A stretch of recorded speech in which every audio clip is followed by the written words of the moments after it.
Well, it's that time again where the year draws to a close, and just like last year, I want to take this time to reflect on my gaming journey this year by ranking every quote unquote new game that I have played in 2025.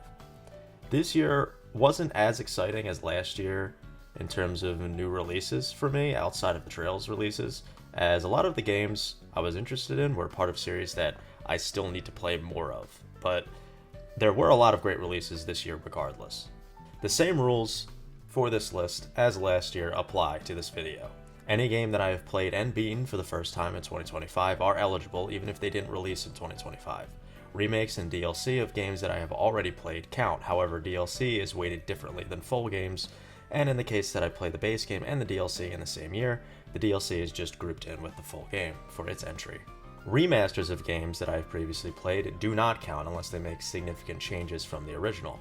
For example, I played the Wind Waker HD, the Elder Scrolls 4 Oblivion Remastered, and Tales of Xillia Remastered this year, and while I did like all of them quite a bit, they did not do enough differently from their originals for them to be placed on this list. Lastly, I would like to mention that unlike last year, there were actually no games on this list that I don't like, so this one is going to be a bit more positive. With all of that out of the way, we've got a lot of games to talk about, so let's get right into it.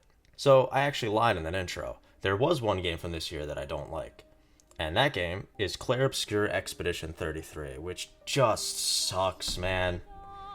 Nah, I'm just kidding. The actual game at the bottom of this list is Hitman Codename 47, which I actually do quite like. I had never actually played a Hitman game before this year.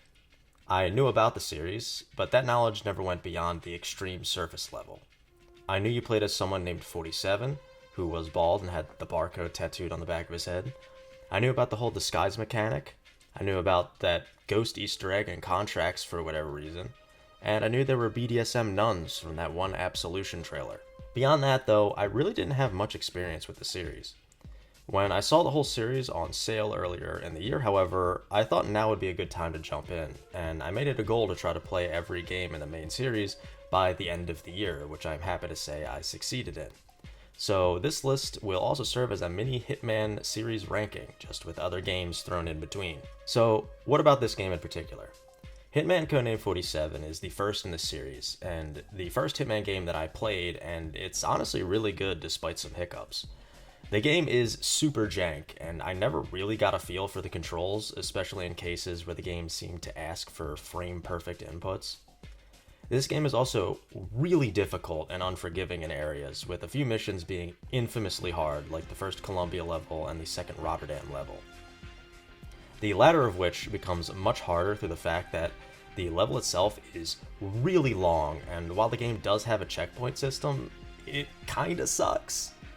Firstly, it's limited to only 2 or 3 retries, which isn't even the bad part, honestly.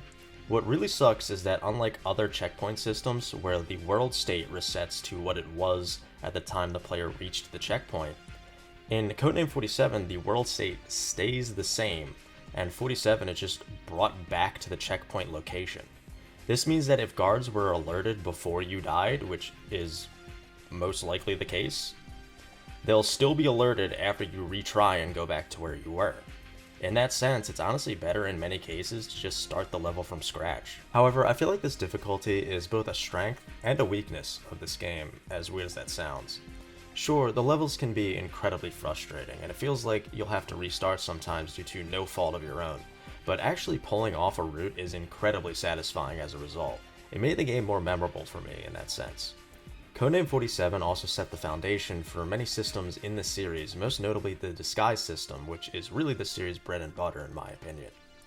So yeah, while the game does show its age in many areas, and can be frustrating at times, overall, I think the game is really good and set a great foundation for the series to follow. Next up, we have another Hitman game with Hitman Contracts, and this is an interesting one. The game itself is told in a very artistic and almost cerebral way, for lack of a better term. Most of the game follows 47 bleeding out from an injury inflicted by what you presume at the time was a botched hit, with the levels themselves being hallucinations of some of his previous jobs. The game itself goes for a much darker aesthetic, with pretty much every mission being set in a bleak atmosphere or on a rainy night. I actually really like how this game is presented, and I dig the overall vibe, but I do think it teeters a bit into feeling a little samey, as the game lacks the visual variety of the missions in previous games. With that said, however, this game's missions are honestly some of the best of the first 3 games in terms of level design. It features a lot of the new additions from Silent Assassin that were tweaked here, and as a result, lacks some of the frustration present in the levels in the first 2 games. However, while I do think these missions are the best the series has been up to that point, I do think the game falls behind Silent Assassin for the simple reason that a good half of the missions in this game are just remakes of levels from the first game. And while I think the levels are better designed in Contracts in many ways, I couldn't help but feel a bit disappointed by this, as I felt like the missions unique to this game are some of the best in the series, so the Codename 47 reruns felt a bit lacking to me. I also feel like the versions of these missions from the first game were more satisfying to beat due to the aforementioned difficulty of that game. The levels were also changed enough to offer a new experience, which could be chalked up to 47's messed up memory due to blood loss, so I wouldn't say they were, on the whole, completely worse. All in all, Hitman Contracts is a great game. It has the best feel of the first 3 games with its refined gameplay and features added in from Silent Assassin, while also having some of the best levels in the entire series. But I think it stumbles a bit towards the end of the game with all of the remade levels from Codename 47. Still, Contracts is a great game overall, and I would say it was where I thoroughly became a fan of the series. Next up, we have a third Hitman game. Well, technically second in terms of the series order, but third for this countdown. Whatever, you get it. Hitman 2 Silent Assassin feels like just a general improvement over the first game in my opinion. The levels were more varied, and the game felt a lot smoother to control. There were some new features added that just felt like natural inclusions in retrospect, the largest of which was the suspicion meter. This made it so that guards could see through 47's disguise if he does things that would be deemed as suspicious. The issue is that in this game, suspicious also includes walking too close to other guards, which was really annoying, but that was fixed by Contracts. Another new feature was the rating system, which gave you a different score depending on your playstyle and offered rewards accordingly. It wasn't perfect in its form here, but it is a great addition that gives the game a lot of replayability. The missions themselves also had a lot more of those cinematic assassination options that I just think are really cool. Also, the game had a bit more of a story focus and explored 47 a little deeper as a character, which I really appreciate. With all that said though, I do still think this game had some frustrating missions. Don't get me wrong, there's a lot of great ones, but some of that jank from the first game is still present here, especially in missions like the second Japan one and the second Afghanistan one. That frustration is honestly what prevents me from placing this game any higher on this list. So yeah, Hitman 2 Silent Assassin is a great game. It has some frustrating elements, and it does show its age in places, but overall the game is a great time, and I think it really set many of the series' elements into stone. Taking a bit of a break from the Hitman games, and next up we have a game from another series that I tried to play through this year to less success with Grand Theft Auto 3. Now, I've played both Red Dead Redemption games, not Red Dead Revolver though, and I loved both of them, but I had never played a GTA game before this one. So, with Grand Theft Auto 6 on the horizon, I wanted to play through at least the main 3D games in the series before its release. And yeah, after playing GTA 3, I can see why people love this series. Grand Theft Auto 3 is a lot of fun, especially in just driving around Liberty City. With that said, this game does have some of that older game jank that makes it a little frustrating in places. Things like car durability being almost non-existent, or some missions having time limits with no room for error, or entire sections of the map being nearly impossible to survive after certain points in the story. These frustrations did leave me to feeling soured on certain aspects of the game, especially towards the end, but overall I still enjoyed my time with the game.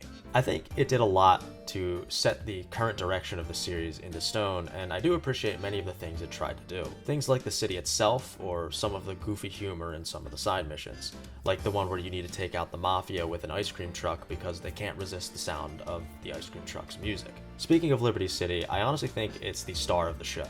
I found myself getting really connected to the city itself by the end of the game. One of my biggest complaints though is the lack of music. I felt like the radio stations only played the same 3 songs, but I realized that that is just because I played this game through the Definitive Edition, which is the version that I had, which gutted the music options. And if you're wondering why I chose to play the Definitive Edition, It's because I got it before I knew how bad it was, and I heard that it was mostly fixed at this point, but don't be worried that this version soured my opinion on these games, as all it really did was make me want to play the PS2 versions one of these days. So yeah, Grand Theft Auto 3 is a great game. It's fun and doesn't take itself too seriously. It might have some insufferable moments, but for every frustration, I felt like I still found something else to like about the game. It's just a good time. Next up, we have Visions of Mana, and this is a weird one for me. I saw this game being hyped up as an underrated gem before playing it, so I had some fairly high hopes, but the game itself disappointed me in many areas. This is mainly in the story and characters. Now, I don't dislike these aspects as I found the characters to be interesting and fun, and I really like the premise of the story. However, I just feel like the game overall never really stuck the landing in any of these aspects. I find this to be true for the characters especially. I think many of them had interesting setup, but the game never explored them to their full potential. One example that comes to mind that still ticks me off just from thinking about it is the game trying to push Morley and Palomina into a relationship. Now, I do not have a problem with this on paper, but I don't like it because these two characters barely talk to each other. They had two meaningful interactions together. One was their little meet cute where they first meet, and the other is like 2 minutes after someone else mentions how they might like each other. That is it. What gets me about this is that they could have had an interesting dynamic through bonding over their shared regrets as alms, with both not being able to see their homelands prosper or bond through their sense of duty and responsibility, which I feel like was set up with their meeting, but nope, we don't get that. We barely get any meaningful character interactions between the other party members, which is honestly my main issue with how the characters are handled. So after that rant, you're probably wondering why I don't have this game last, as it might sound like I'm more negative on it than any other game on the list so far. And that's because outside of the story and characters, this game's great. The gameplay is a lot of fun, if a bit simple in places. The world itself is interesting and uses the classic JRPG style world map, which I always appreciate, and the art style for this game is just gorgeous. One of the prettiest games I have ever played, by far. So while I may have some major issues with how the writing is handled, I still think this game is great in a lot of different aspects. Visions of Mana is not perfect by any means, but it has a lot of heart, and I think that heart seeps into a lot of different areas in the game. It's not one I can say has made me super interested in the rest of the series, but I can see how many others would love it. Next up, we have a quick one with Infamous Festival of Blood. This is a DLC, I guess, of Infamous 2, and follows Cole fighting against a group of vampire conduits after being turned into one himself. And yeah, this game is pretty fun. It's really short, only about 2 to 3 hours tops, but it's still a good time. The new vampire powers for Cole are pretty cool, and I do really like that whole gimmick of finding vampires disguised as humans by sensing their blood. Not too much has been changed from Infamous 2's core gameplay, however. Just that Cole is obviously limited in his abilities compared to the base game. You're also relegated to only a small part of New Marais. My biggest complaint, however, is the complete absence of the karma system.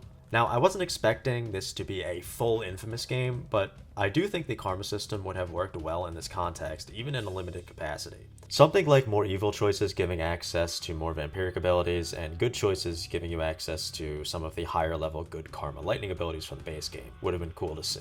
Regardless though, this game is fine how it is. The story itself of Festival of Blood isn't anything incredible, but it's not bad for how short the game is. It gives a pretty satisfactory backstory to the main antagonist, and I never felt like it was lacking for what it was. All in all, Infamous Festival of Blood is a great game? DLC? I'm still not entirely sure. Regardless of its shorter length, it's still Infamous 2 at its core, so it's still a fun time. Not one I can see myself jumping to replay whenever I play Infamous 2, but one I'm glad I played all the same. Now we move on to a game that has been on my backlog for quite a while, that being Super Mario Galaxy 2. I've been pretty open with the fact that I'm not the biggest Mario fan. Don't get me wrong, I've liked every game in the franchise that I've played, but none ever really hit for me like I think they do for others. That is, except for Super Mario Galaxy. That game has remained as one of my favorite platformers of all time since I first played it. Because of that, I was always interested in the sequel, but I never really got around to it for one reason or another. Well, now I've played it, and yeah, it's a good game. The controls and general gameplay are just as tight and as smooth as they were in Galaxy 1. And I do like some of the new power-ups, like the Rock and Cloud ones. The music in the game is still phenomenal, even if not to the level of Galaxy 1 in my opinion. The biggest addition to this game, gameplay-wise, is Yoshi. Now, I like Yoshi, and I think the fruit power-ups are pretty cool, but this game did make me realize that a lot of the levels involving Yoshi, beyond the ones with the pepper or golden fruit, would have been more fun with Mario's standard moveset, but that's just a small complaint. Honestly though, I can't help but feel a little disappointed by this game as a follow-up to Galaxy 1. Sure, the game is fun, no doubt about that, but I do find it to be lacking in many areas compared to its predecessor. Things like the general vibe and aesthetic, the structure of the game being more of that linear 2D Mario style, or even the cutscenes looking less cinematic, all compounded to make me not resonate as much with this game as I did with Galaxy 1. So yeah, while I don't find this game to have lived up to the quality of its direct predecessor, it is still a great game and a fun time. I never really felt frustrated by many levels, and I still had fun collecting the Power Stars. Regardless of if it matches Galaxy 1, Super Mario Galaxy 2 is still a great game. Next up, we have the first of many Falcom games on this list, with Ys vs Trails in the Sky Alternative Saga. Now, this is a game that I honestly never expected to get localized, so huge shout out to Refint Games and everyone involved in bringing this game to a larger audience. Ys vs Trails in the Sky is a crossover fighting game between Falcom's two largest series, and yeah, it's pretty fun. I have only completed all of the story modes, and I haven't really messed around with much of the game's other modes so far, but from the story mode, I can see the strengths of the gameplay on display here. Like I said, the game is a lot of fun. I really don't know how else to describe it. There's a lot of systems at play that make each match feel more interesting than just spamming the same move over and over again, but that does lead into probably my biggest complaint with the game, that being that the game itself doesn't really do a good job of telling you some of the necessary systems or how they work. I honestly did not know you could charge your base attack to get more AP until I was on my second or third story mode. Maybe that's just me being dumb, which is often the case, but I also feel like there are other areas of the game that could have been more clear to the player. Things like leveling up abilities in the shop, but nothing was ever game ruining, just a bit annoying. The story of this game is actually pretty good. It's a classic JRPG story, albeit very short. You've got an evil dragon lord, a magic sword, chosen heroes, the works. It's nothing genre redefining, but it's got a lot of heart, and I was fully on board by the end of the game. The story also has some pretty hype moments for how short it is, which I appreciate. I also really like the small character interactions between the Ys and Sky characters. I feel like they made the story modes feel different, even if each was essentially the same. The only one that didn't really have this was Tita's for some reason, which I feel had way less character interactions. So yeah, Ys vs Trails in the Sky Alternative Saga is pretty great. The gameplay is fun, the story is simple but good, and I feel like the game mixes elements from both Ys and Trails really well. Would I put the game on par with the main series Trails or Ys games, or even Nayuta for that matter? Not really, but I still find it to be a very good game, and one I plan on getting the Platinum Trophy for one of these days. I definitely recommend this game if you're interested. Next on the list we have Pokemon Crystal. This game, at least before Legends EA released, was the last in my mission to play at least one version of every single main series Pokemon game, with me counting the third versions like Emerald and the remakes as separate from the original dual entries of each generation.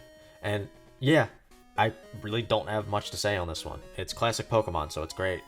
Pretty much everything I said about Gold in last year's video applies. I like the vibes of Johto, the music is incredible, and it's got that feel that no other monster collector really hits for me like Pokemon does. The same complaints apply as well, things like the game being split into two regions, messing with the Pokemon distribution and the level scaling.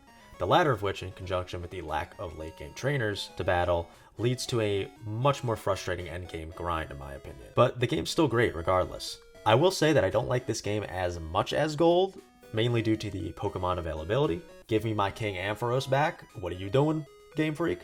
But again, they're pretty neck and neck. All in all, Pokemon Crystal comes with the same praises and complaints that I have with pretty much all of the Johto games as a whole. But the good far outweighs the bad. Like I said, Pokemon just always hits for me. Next up is a game from a series that I have a storied relationship with, that game being Call of Duty Black Ops 6. And for this entry, I am just talking about the single-player campaign mode. No multiplayer zombies are being taken into consideration. Now, I used to be a big fan of COD back in the day, but my enjoyment of the series has definitely fallen off over the years. I did, however, really enjoy Cold War's campaign, so I figured I would give this one a shot, and I was honestly surprised by how much I enjoyed it. The story of the campaign itself isn't that great, but the levels were really well done in my opinion. I love how much variety in gameplay was present in each, from the classic COD style levels in the first few missions, to the stealth focused sections of others, to the semi-open world level, to the zombies light one.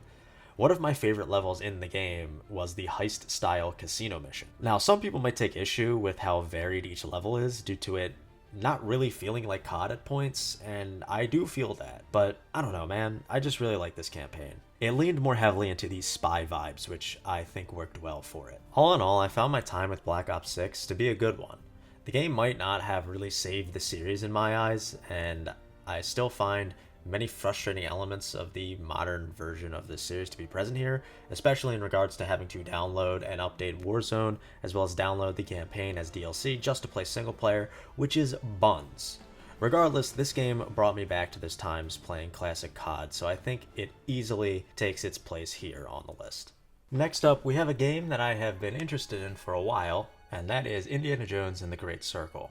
Now, I'm a pretty big Indiana Jones fan as I grew up watching the VHSs of the original trilogy, so I was definitely excited to try this one out, and I honestly found it to be more fun than I expected. My first reaction to seeing this game was an aversion to it being in first person, but the more I played the game, the more I liked this style of presentation. It helped it stand out from Uncharted, and I do feel like it helped the game feel more like Indiana Jones in a way. That leads into another early complaint I had, which I have since turned around on, that being the combat. I initially thought the focus on melee combat and how the guns felt was really weird, but I realized not long into the game that I actually really like this choice. Indiana Jones, as a series, isn't about large gunfights, so the lack of focus on guns was the right call in my opinion. In terms of the melee combat, sure it feels a bit slow, but Indiana Jones isn't Batman. He's a bit clumsy and really just survives by the skin of his teeth. He gets his ass kicked a lot, and I feel like that vibe was conveyed well with this combat. Plus, it can be pretty fun once you get the hang of it. I also really do like this game's disguise mechanic. It plays into a recurring element of the movies, and it just fits so well with this style of game. The stealth sections were fun at first, but I felt like they were lacking in places, and they did start to feel a bit stale by the end. Once you've done one stealth section, you've pretty much done them all. The puzzles in this game were actually pretty fun, and I love how the side content focused on finding collectibles in various areas of the map. With that said, I do wish the game had a larger variety of puzzles, but what we got is still great. In terms of the story, it feels like an Indiana Jones story, which is honestly all that I could have hoped for. It definitely doesn't match the stories of the original 3 movies in terms of quality, but I never felt like it was bad by any means. Troy Baker also did an absolutely amazing job as Indy. Lastly, I want to mention the music. The music of this game, while a bit more subtle in places, sounded like it could have fit right in with the movie soundtracks, which I really appreciate. So yeah, Indiana Jones and the Great Circle is all I could have hoped for from an Indiana Jones game. Sure, I have some small issues with it, but those are far outweighed by the good. I hope to see another Indiana Jones game in this style sometime in the near future. Next up, we have Assassin's Creed Shadows, and I'm honestly just as surprised it made it this far up the list as you are, so you can stop typing that comment about how the Ubi Slop game should not be this high. Now, for as much of an Assassin's Creed fan as I am, I have been feeling a bit burnt out on the series recently, and that is especially true for the massive open-world RPG Assassin's Creed games. Don't get me wrong, I loved Origin and Odyssey, but I honestly just want this series to return to the classic style. Mirage attempted that, but I still feel like that game took 2 steps back for every step forward. So when I heard that Shadows was going to be more like Odyssey, I had mixed feelings. On one hand, I was glad that it would be more Odyssey than Valhalla, but on the other, I was hoping for a return to form for the series. But now that I've played it for myself, yeah, this game is still fun. The gameplay for Shadows is actually pretty good in my opinion. You can freely switch between 2 characters, with Naoe being better at stealth and Yasuke being better at combat. This series tried to do that with Syndicate, but that game stumbled in that sense due to both Jacob and Evie being perfectly able to do both styles. That is not the same for Shadows. Combat for Naoe is a struggle where every encounter can easily become disadvantageous, and Yasuke literally cannot do stealth past 1 stealth takedown as it alerts everyone within 3 area codes. In that sense, I really like how each character feels unique, but it also leads into one of my biggest complaints with the game, that being the ability to choose which character to play as for most missions. Now, I like the freedom on offer here, but I honestly wish most missions, at least in the story, were locked to certain characters.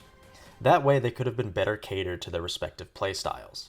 I'm also not a fan of how long it takes for stealth to become actually viable in the game, as you spend pretty much the entire first act with just Naue. Still though, the gameplay in Shadows is a lot of fun, and I did like the different groups of targets you had to take out. However, I do feel like the game would have benefited from a smaller, more structured map. One last thing on the gameplay side is the seasons.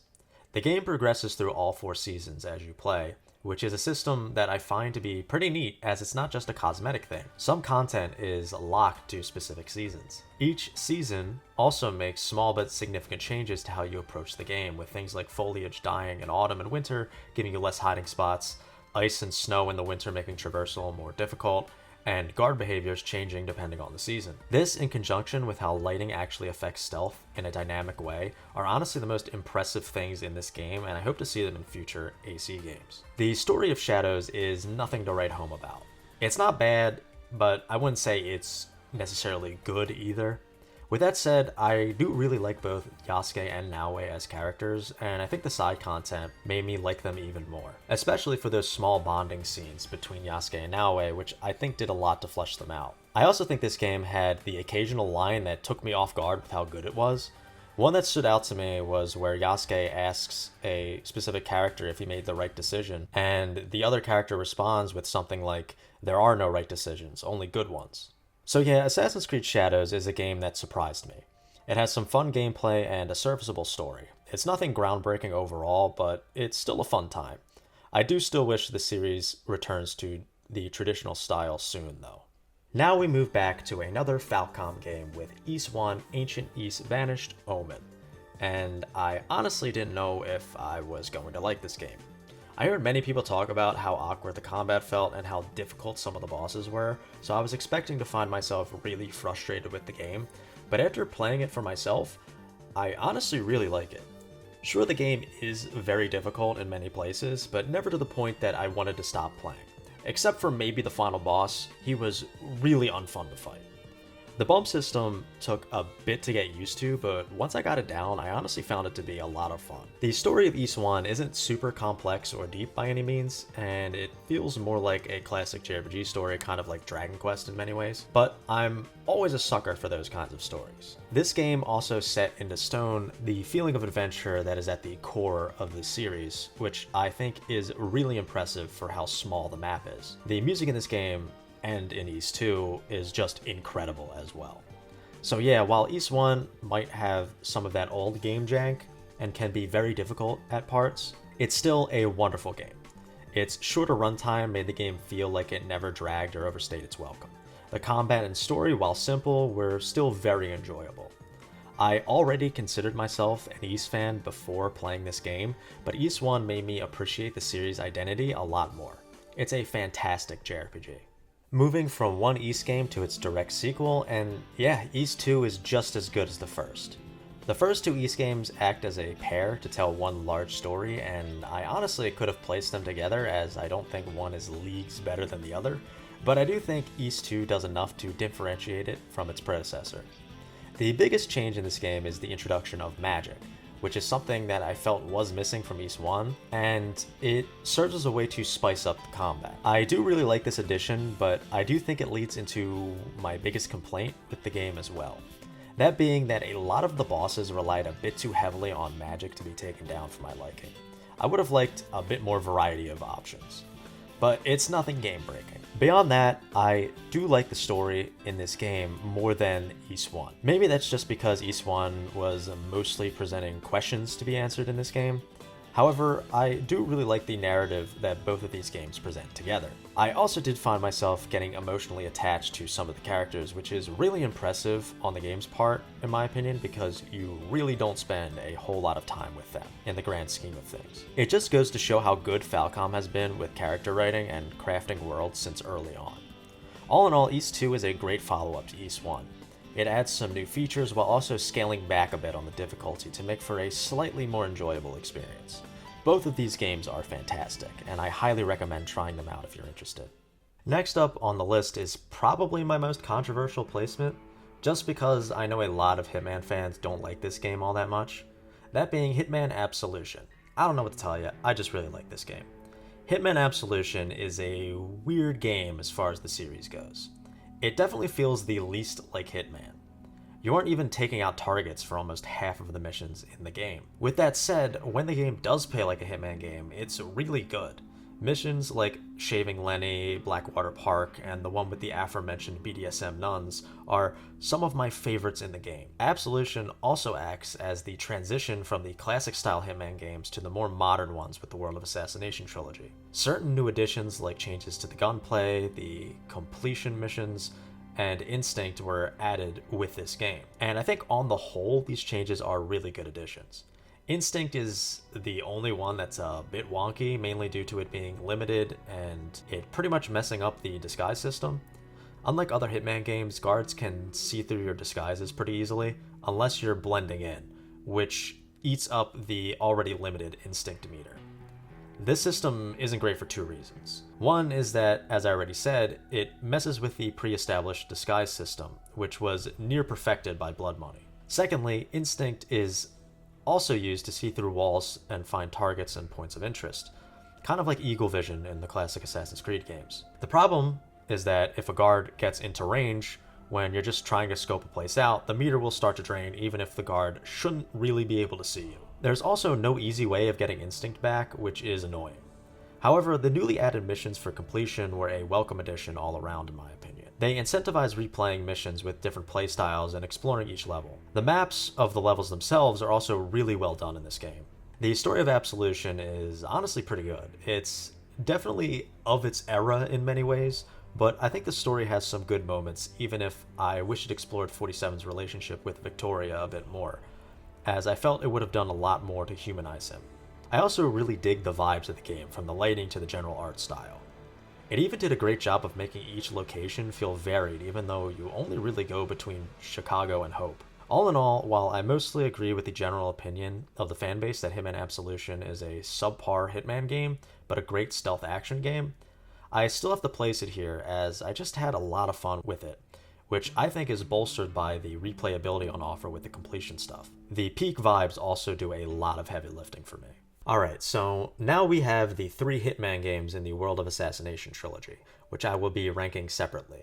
However, not much is all that different between the 3, so I'll run through them pretty quickly. The World of Assassination trilogy is really good. It goes back to the classic Hitman style while also retaining some of the better parts of Absolution, like the improved gunplay, the mission completion stuff, and Instinct, while also refining those features to get rid of some of the annoyances from Absolution. The trilogy also focuses much more on player choice, with there being a ton of different ways to approach each level. The levels themselves are more varied compared to Absolution and Blood Money in terms of locations. However, I do feel like the general art style of the game makes them feel less varied than those games, ironically enough. Like I said, all 3 games are pretty much on par for me, but I think I would have to put Hitman 2 2018 here as my least favorite of the 3. Due to later DLC, this game offers the most amount of unique levels compared to the other 2 games, but I also think it has some of my least favorite maps in the trilogy.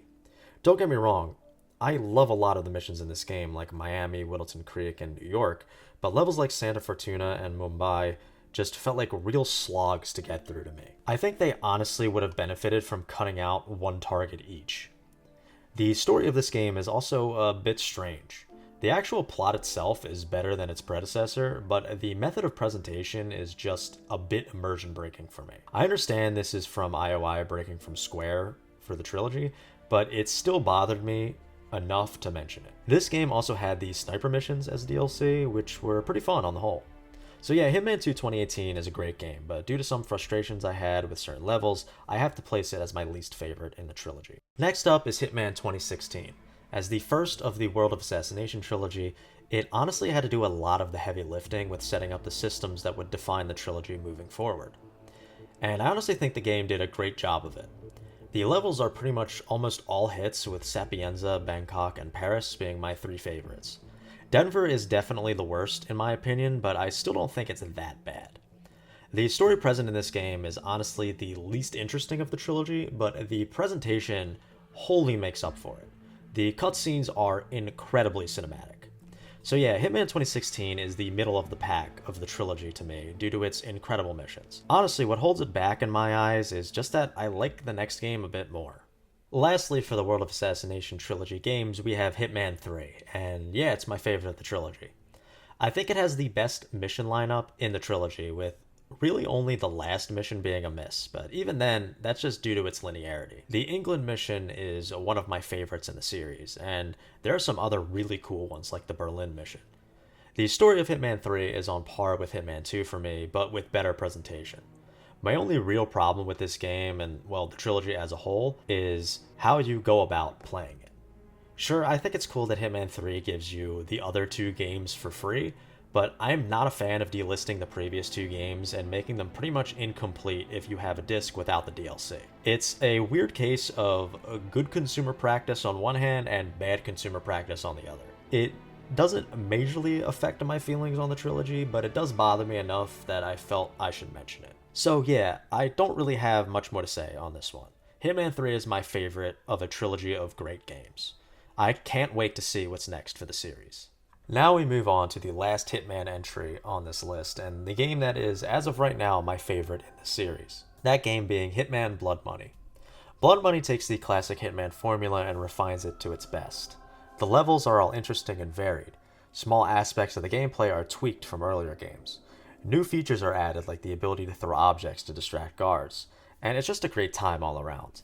The mission roster in this game is my favorite in the series. I honestly don't think this game has any misses in that department.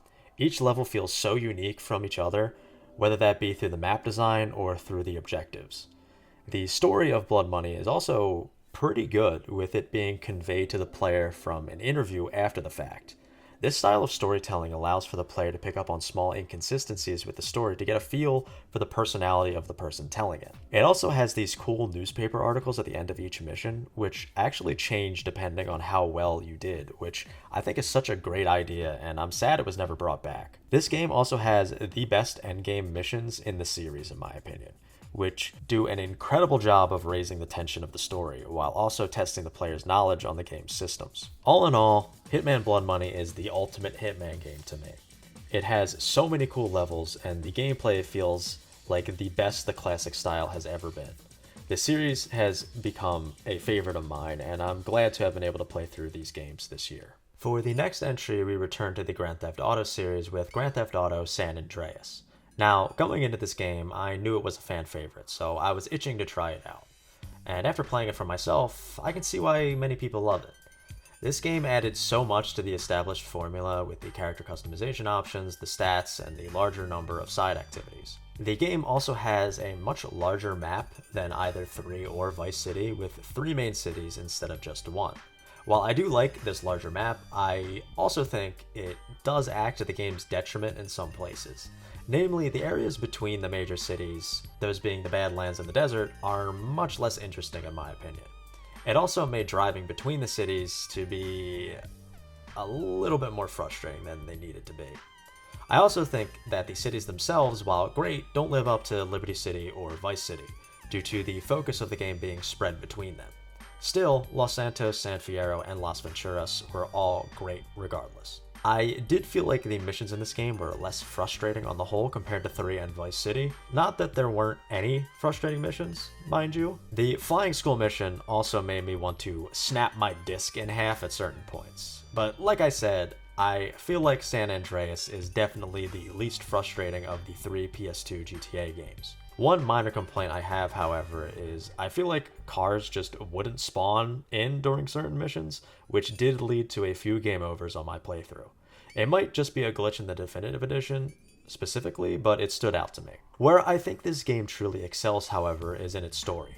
San Andreas for sure has the best story of the 3 GTA games that I've played so far. The characters are more fleshed out, and the events of the story seem to flow better in my opinion, with most missions more clearly leading into different aspects of the main story. I also do like CJ as a protagonist. I just wish the game took a bit more time to explore his change near the end of the game, as I felt like it was a bit abrupt.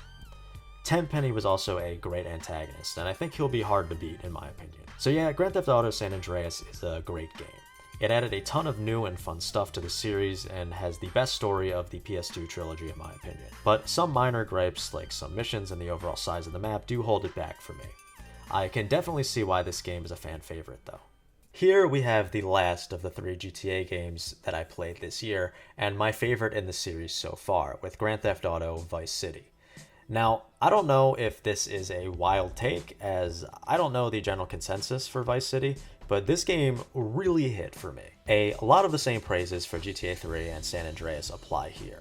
The missions are fun, the story is honestly pretty good, and I love Tommy as a protagonist. The whole asset system is a cool addition and really added to that feeling that Tommy is building up a crime empire in Vice City. As I alluded to in the San Andreas entry though, this game does have some frustrating missions, especially the last one with the endlessly respawning enemies. Still not as frustrating as GTA 3 though. Where this game truly shines, however, is in Vice City itself. The city feels like its own character, and the 80s setting really adds to the atmosphere. The vibes in this game are just immaculate. I could honestly just drive around Vice City for hours and never be bored. All in all, Grand Theft Auto Vice City is a great game. It's honestly neck and neck with San Andreas for me, but I think what it comes down to is which game I would pick to just drive around in, and I'd honestly reach for Vice City 9 out of 10 times. This game just really struck a chord with me. Maybe it is just the vibes, but Vice City stands at the top of the PS2 trilogy in my opinion. Now we return to the Ys series with Ys Memoir: The Oath in Felghana. This game is a remaster of a remake of Ys 3, and I heard a lot of good things about it. I was not disappointed.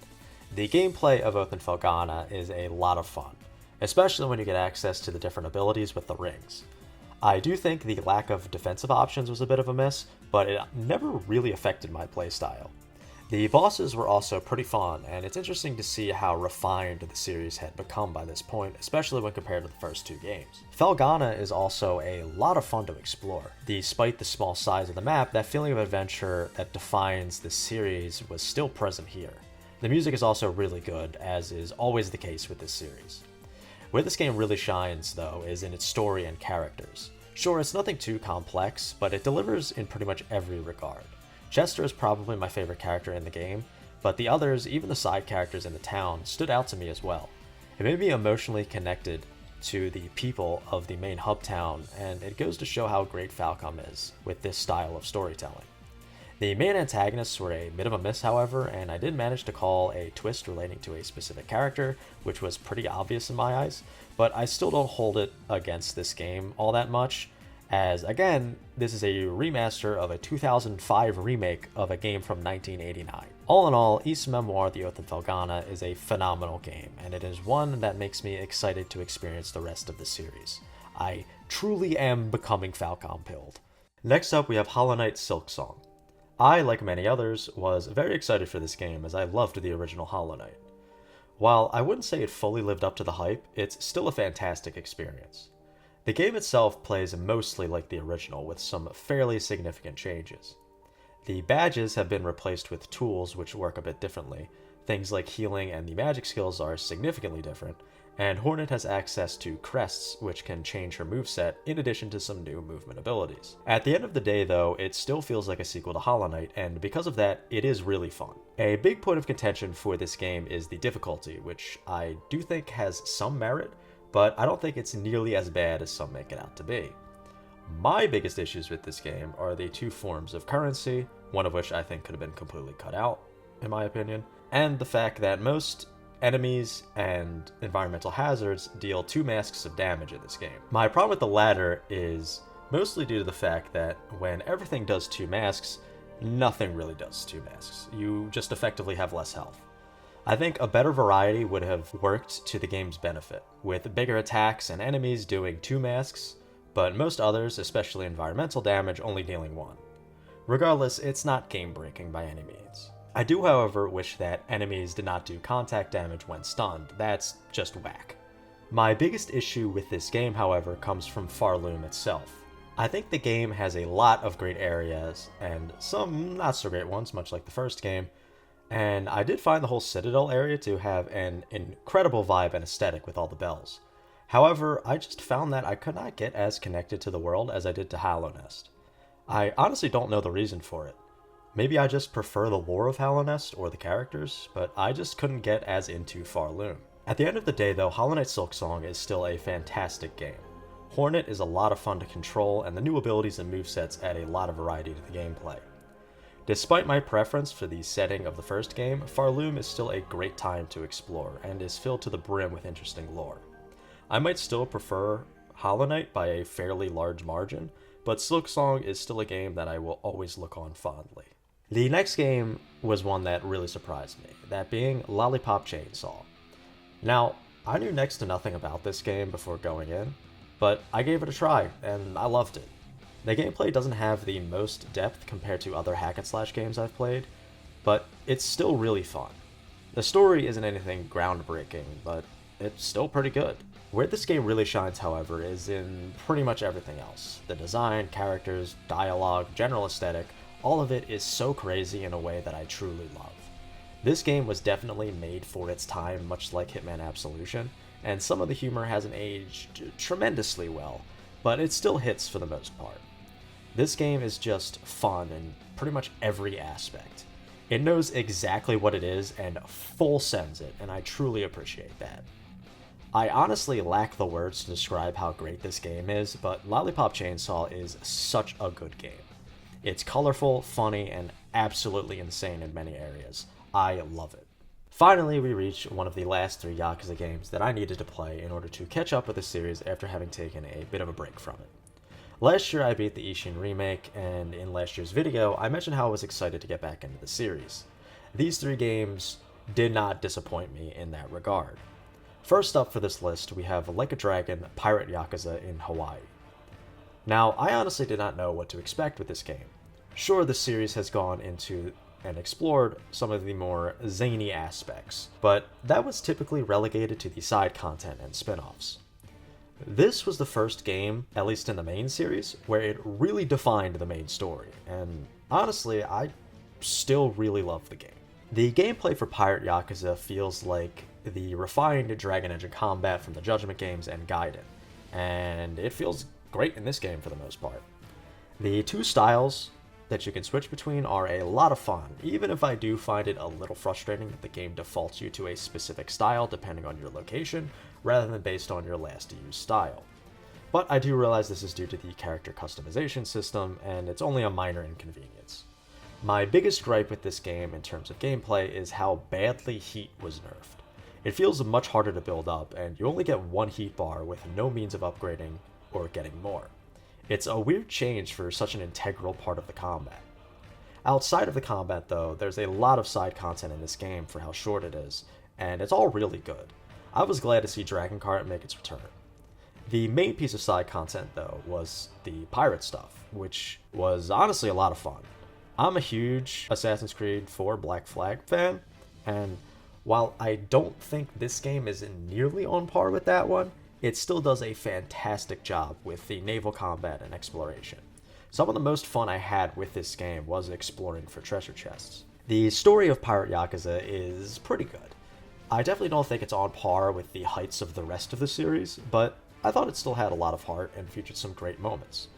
I also did really like the new characters.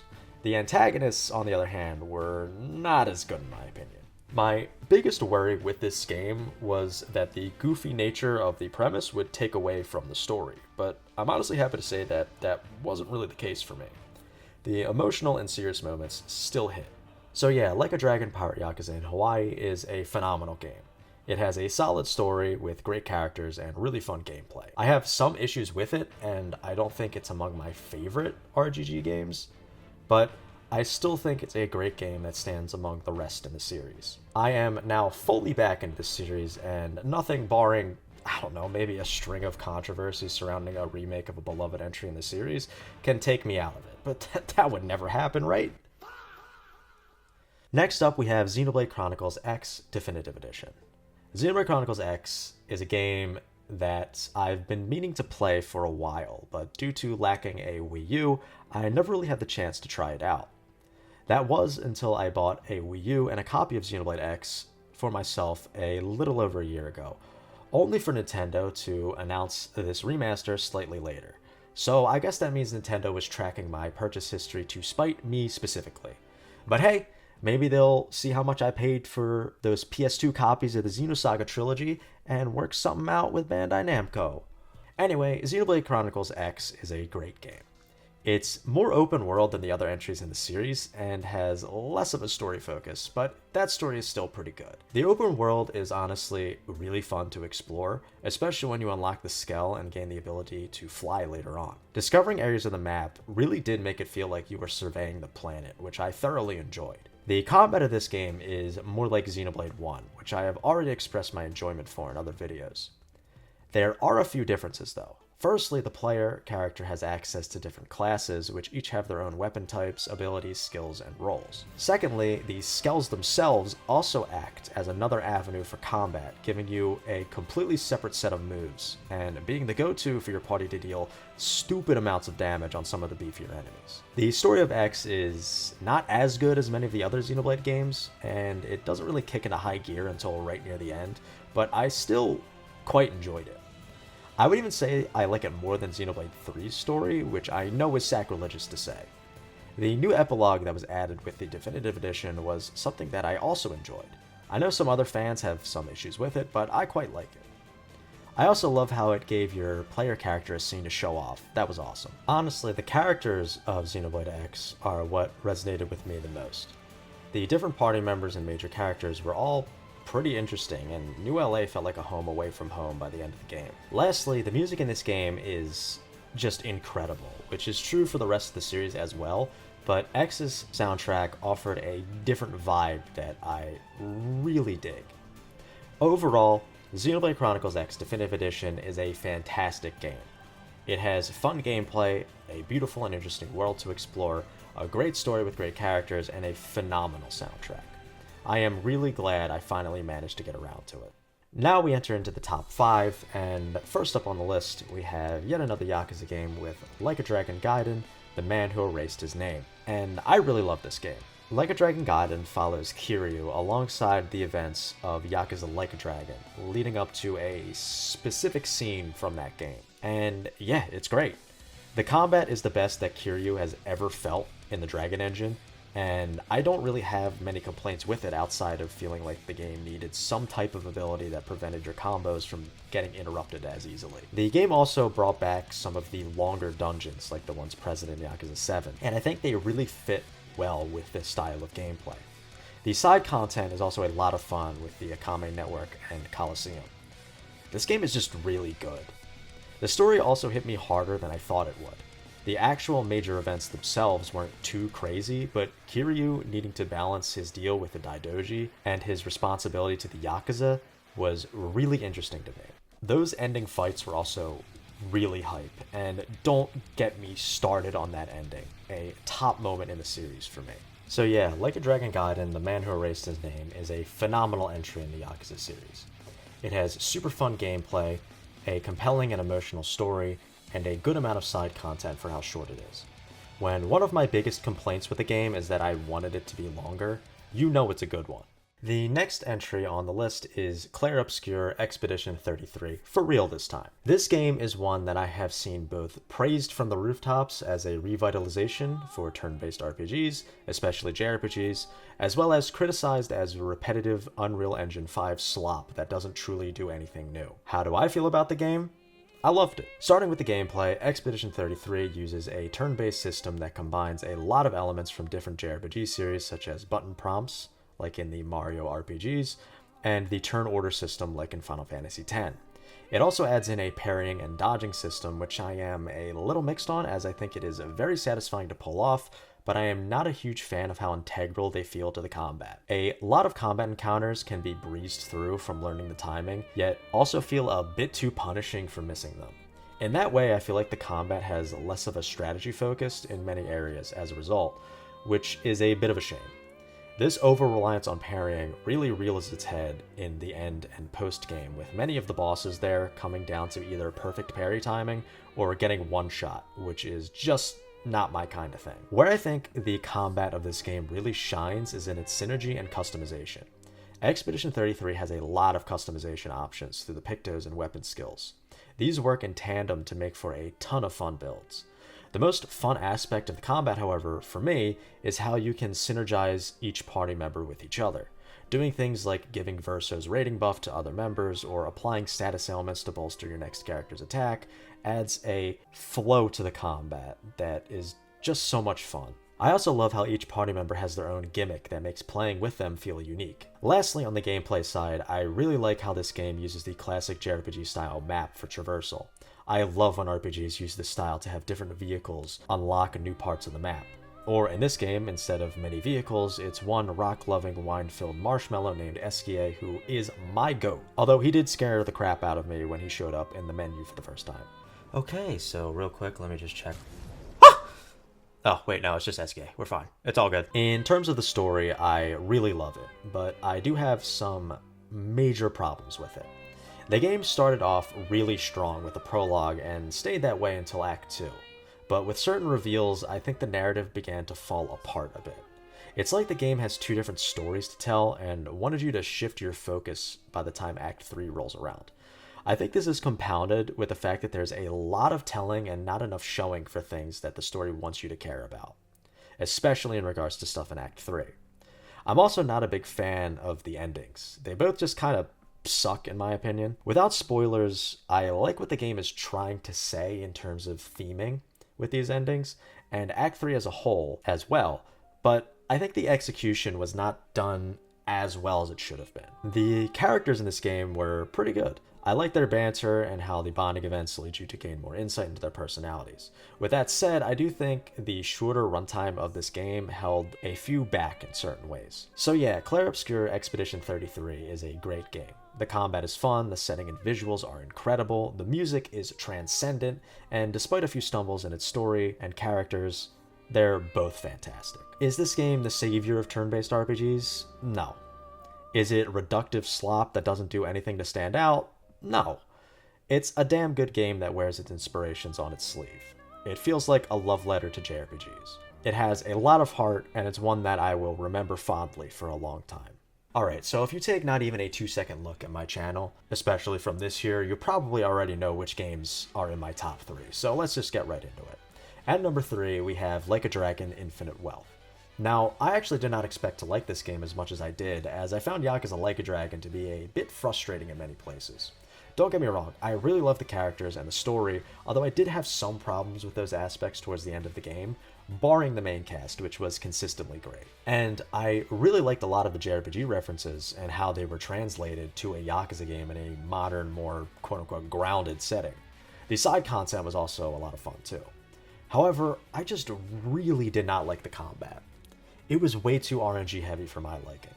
The inability to move your characters in conjunction with some other complaints I have with the game made it a real slog to get through. It was one of those games where I really like everything else, but the combat just made it unfun to play through for me. So with that mindset, I expected not much to change in terms of my opinion in regards to Infinite Wealth. I was very wrong. Infinite Wealth doesn't make sweeping changes to its combat, but it made a few key ones that turned it from being one of my most disliked turn-based systems to one that I thoroughly enjoy. The biggest change being the ability to move your controllable character. There are limits to this, as you can only move the character within a specific area, which grows as you level up, and anytime you are not in direct control of a character, they revert back to the Yakuza 7 style of just randomly walking around, which can be a bit frustrating, especially when a character you want to get a proximity or combo attack with just goes off to grab milk in the middle of the fight and is super far away by the time you take control of them again. However, these issues are not major, and they didn't affect my experience all that much. Another big change is the visual indicators for the area of effect of your skills. These two additions are game changers for this combat system in my eyes. It gives the player more control over the flow of the battle without leaving too much of the system up to RNG like its predecessor. It also gives the player more relevant information to inform their decision making. Are there changes that can still be made to improve this style of combat? Absolutely. Adding things like the ability to manually select whether or not your character grabs an item or performs a team attack, rather than both of these things just being based on proximity alone, and the addition of passive abilities for jobs to incentivize mixing and matching would both be incredibly welcome changes. Also, some fixes to the camera would be nice, as there were more than a few times where I would get hit with an attack that I could not perfect guard in time because the camera moved slower than the enemy. In terms of side content, Infinite Wealth has some great ones. I never really explored Crazy Delivery or Sicko Snap, in this game anyway, but they were still a lot of fun. The star of the show, though, was Dondoko Island. Now, I'm not a big Animal Crossing or Harvest Moon fan, so I thought I was going to do the mandatory 3 days on Dondoko Island and then return to the main story and forget about it until I needed to make some cash in the late game. I was very wrong. Not only did I stick with the side story for much longer than I had to, I also finished the entire Dondoko Island storyline and nearly maxed my island before I returned to the main story. It had been so long that I actually forgot what was happening in the game. I got addicted to that minigame. I think I played it for close to 10 hours or something crazy like that. So yeah, it's one of my favorite minigames in the series. Still not beating the Cabaret Club though, but it's up there. Now, while I love the new additions to the gameplay and found the side content to be a ton of fun, the story and characters are where this game truly shines for me. I made an entire spoiler video on a specific aspect of the story and characters that really resonated with me, so check that out if you're interested to hear my more in-depth thoughts. Avoiding spoilers though, this game's story hit me at the right time. Something pretty big in this story mirrored something that happened recently in my real life, and this game helped me navigate through that situation, which just goes to show how much of a role fiction can play in our lives. The characters were also really well done. One of my biggest complaints with modern Yakuza is that the villains haven't really been hitting for me. Infinite Wealth rectifies that. Sure, I have some issues with some of the antagonists, but on the whole, I thought they were pretty good. The main cast is what really drew me in, however. The new characters with Chitose and Tomizawa were some of my favorites in the game, and the returning characters got some great moments too. The character writing for Ichiban and Kiryu was my favorite aspect of this, however. I know some people take issue with the focus being split between the two of them by a certain point in the game, but I honestly loved it, and I felt like the game balanced both of their stories well. Like a Dragon Infinite Wealth is now one of my favorite games of all time. It made significant improvements over its direct predecessor in terms of gameplay, has a ton of fun side content, and features a story and characters that will always remain with me. I adore this game. Alright, you know the drill. The last 2 games on this list are obviously the 2 big Trails releases from this year. And, like most Trails games, both are 10 out of 10s in my book. But ending things in a tie would be anticlimactic. So the silver goes to Trails in the Sky First Chapter. Sky First Chapter is a remake of the first Trails in the Sky, and it delivered in pretty much every category. The updated gameplay from the Daybreak games made for a fresh feel to the combat while also having new additions to that style that differentiate this remake from the Calvert arc. This, in addition to some quality of life stuff and being able to see Liberl in full 3D as opposed to its original chibi isometric 3D style, makes for an all-around incredible experience. The story is pretty much the exact same from FC, with the only difference being a change in the script, which is my biggest complaint with the game, as it makes the writing feel much drier and less natural in many places. Still, any real complaints I have with this remake are far, far outweighed by what it does well. Even the soundtrack has excellent rearrangements that, while I still prefer the original music, I find myself listening to the remake soundtrack just as often. I have an entire video dedicated to this game already up on my channel, so if you want to hear more of my in-depth thoughts about it, I direct you to that. Trails in the Sky First Chapter is the gold standard of how to do a remake in my eyes, and will pretty much be the bar for how I judge remakes going forward. Am I biased? Yes, absolutely. Unashamedly so. But to me, this is how you do a remake. I cannot wait for the Sky SC remake next year. And before Grand Theft Auto 6 gets delayed again, because they don't want to compete with the real Game of the Year contender. Trails in the Sky First Chapter is the best remake I have ever played, and it easily earns its place on this list. After honestly too many games, we finally reach my personal Game of the Year, which is The Legend of Heroes Trails Through Daybreak 2. Now, this is a very divisive game among Trails fans. Some quite like it, others think it's good, but not on par with the rest of the series, and some really don't like it. I'm honestly in the first category. I think I like this game more than most Trails fans even. I've also already made a video on my thoughts on this game, so I would point you to that if you want to hear more, especially regarding the more spoilery side of things. Daybreak 2 to me is an improvement over Daybreak 1. The gameplay is smoother, and some new additions make me like it more than its predecessor. Things like quick arts and the character switching mechanic make action combat way less monotonous, while things like EX chain and the boss S breaks make the turn-based side of things more interesting. With that said, things like the boost system, S-Crafts only needing 100 CP, and the newly added S-Craft cooldown are things that I am still not a fan of. The customization also got a bit of spice with new unique quartz, although I would still prefer a greater variety going forward, especially since some of the Tier 4 quartz are combinations of 2 or more Tier 4 quartz from earlier games. That, and I'm not a big fan of how they are locked behind the reward system. One of the things I'm still a bit disappointed by are the shard skills, as I still only find a handful to be useful. I hope they get some tweaking for future games. Lastly, on the gameplay side, the addition of the American Garden is a weird one. It's a cool idea, but it really does feel like a huge downgrade from the true Reverie corridor in Reverie.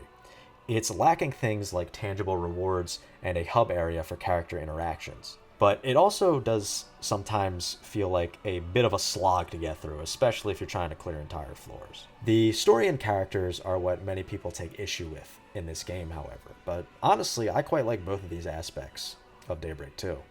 Maybe it's just because I went into this game already knowing that it wasn't going to be a climax game like Sky SC, Azure, Cold Steel 2, or Cold Steel 4, but I still quite enjoyed the story.